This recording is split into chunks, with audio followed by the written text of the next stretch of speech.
various times in my life when I've had periods of therapy, I've had times of going through acute depression and other things, and real problems of anxiety. I mean, I still take medication for anxiety every day. Safety was always safety has always been the big thing that comes out, or saying safe. It's always about what feels safe, what doesn't feel safe. Well, as anyone who suffers from anxiety, safety is notions of safety are kind of key. What really, I think, kind of undid me in a way about it in lockdown was the fact that I'd be in meetings in which I had to be really in kind of battle, in kind of fight mode. I was constant alert. The fact that I used to do one set of things in one physical place, and then I'd teach in a different place, and all that became condensed, and it was all happening on a pile of books on a chair. And that was it. And you'd have to go immediately from one to the other. It was just straight from being with a student in a situation like this, when you have to open yourself, and you're sort of tuning in constantly to try and see how you can kind of engage them, how you can sort of draw them in. Just one click away on a screen, and I would get up quite often from my screen and just feel physically disorientated and dizzy, and just really kind of that the collapsing of all those separate rooms was really took a toll. So it makes what you're saying reminds me that a friend asked me whether I thought I was someone who used stress as an antidepressant. I don't know if that's a completely accurate characterization, but it does make a lot of sense. And I think at that time, maybe it was some of it was kind of anger as an antidepressant, because it was so, there were many things about it that was so enraging. The idea of hyperfocus as a kind of way of existing. I realized that I was only really in hyperfocus mode, and that could give me a tremendous amount of energy, and that got me. That did kind of propel me through. So I wasn't. Though it was a kind of constant on, it was never a kind of. My antidote to that was never sort of thinking I don't want to get out of bed, or I want to, hide. Or that's the sort of tap of alertness was actually, Do you think that could be described as you're choosing fight rather than flight? Well, look where I am now, though. Well, I was going to try and move on to that. Yeah. So I guess it's an obvious comparison, but what you've decided to do since is a kind of extreme separation of one space from another. Do you see a sort of a causal relationship there? I think so, definitely. Yes, it's about survival. It wasn't even. It was almost like trying to break for the surface when you're drowning. It wasn't even like I want to find out. It was like I can't even think what I want to do. I just need to. For some reason, I have a sense that I have to do this. It was a kind of like and it was very much tied in with a friend, my sort of best friend, my oldest friend. We've known each other since we've been friends since we were secondary school, from 11, who got cancer. Just messaged me in April of lockdown, April of 2020, and wasn't going to have treatment. It was quite advanced, and she wasn't going to have any treatment. So I was thinking, what can I do? I mean, I couldn't see her because we weren't allowed to see people, weren't allowed to go out. She was, very difficult for her to get into hospital, and I thought, okay, I'm going to do more writing, because she'd known me. That was who she kind of knew, that person, me as that person. And this was somehow a kind of triangle, somehow to do with this CalArts thing, which was kind of over there somewhere, and me in this kind of what's happening now, what are we doing, who am I anymore? I felt as if it was as if it wasn't really my other self, as if it was my kind of primary self, my kind of 11-year-old self, who needed saving, who could also be extinguished, who was being extinguished.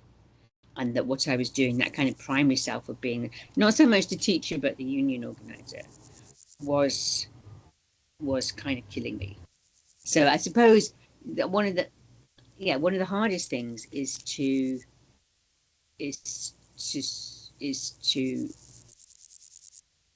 put myself at the heart of something. That's very, very hard for me to do, to think I'm doing this kind of like for myself. And so it was sort of like I was doing it almost like for her. And she died in the July of that year, so it was very quick.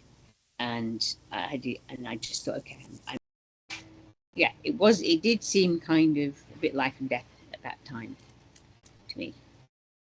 So it wasn't a kind of so much curiosity as survival. What I've been writing, it took me a very long time to work out, to just allow, which is quite sort of harsh. But somebody who had a bit the other day was saying, oh, there's no joy in that. I thought, yeah, that's true. I haven't let much joy in. I'm quite sort of harsh about it. But because that thing we were talking about as kind of stress, or adrenaline, maybe we could talk about it as a kind of antidepressant. It's kind of harsh medicine, isn't it? I mean, it's if you think that's your survival mechanism, is to be in battle mode. That's quite hard. It's got some side effects. Yeah, exactly. That's for sure. Yeah. Yeah. In a really sort of sick way. October the 7th and everything that's happened since has helped me actually sort of connect back with that, because I find that the hardest thing to sort of live without, that kind of self, which I never would call an activist, but is essentially activism, I suppose. When I was thinking about, I say, just this going into a Teams meeting again, it was like trying to limit damage. It was trying to kind of prevent. I mean, it's very easy for me. I can't even, I don't know, but I was going to say, it's easy for me to characterize it as kind of like injustice. I really sort of hate injustice. That really that is a kind of stress. That's a kind of antidepressant. To kind of be active against, or to do something against injustice, to kind of stand in solidarity with something. And that's also been quite hard because, or what's been very nourishing is actually, like, I went to a rally yesterday, which I arrived very late for, but immediately people recognized me and said, oh, you were at the we did the banner drop together, or oh, we did that, people I've been painting a banner with. I can think, I can sort of be that person, but I can't completely because I'm on a visa, right? So I have a sense of being kind of only allowed to, only in some kind of danger. I mean, safety in LA is a very oxymoronic kind of notion, term, whatever. I do feel sort of very safe in a weird way, in a city that supposedly has, must have more guns. And bizarrely, ironically, I feel like there's a word I'm reaching for, not finding. It does actually feel much more sort of safe than London to me, because I don't wake up with a knot in my stomach thinking what I haven't managed to do.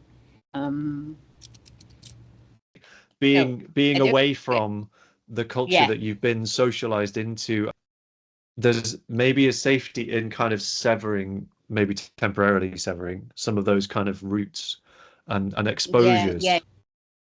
I watched with kind of horror about, the elections, but I don't feel the same kind of terror and horror that the people who live here, Americans, do, because it's not my kind of, it's not my country that's being destroyed. I mean, I signed lots of petitions and things to send to my Congress members, but I don't have a vote. As soon as I was back, it was weeks before the election, and I was on the street with, mobilizing for Andrew Feinstein, who was standing opposite Keir Starmer. I was kind of, battle ready again, and I'm not here.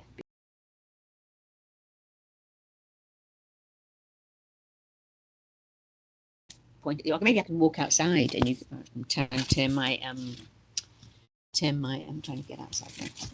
What's interesting about this place where I live is that the place I've just been in, my kitchen, doesn't have a fourth wall, right? So it's a kind of stage at all times. So Okay. Oops. It's just going to appear as in a flash for me. Oh yeah. Oh wow. Okay. So this is, my God, this is what's a bit just like, that's just outside to the other side of me as we've been talking. So it is a very, very sort of, yeah. I see. Okay. Magical. It is a kind of, yeah, a sort of between space that is, yeah, that I can leave. Yeah.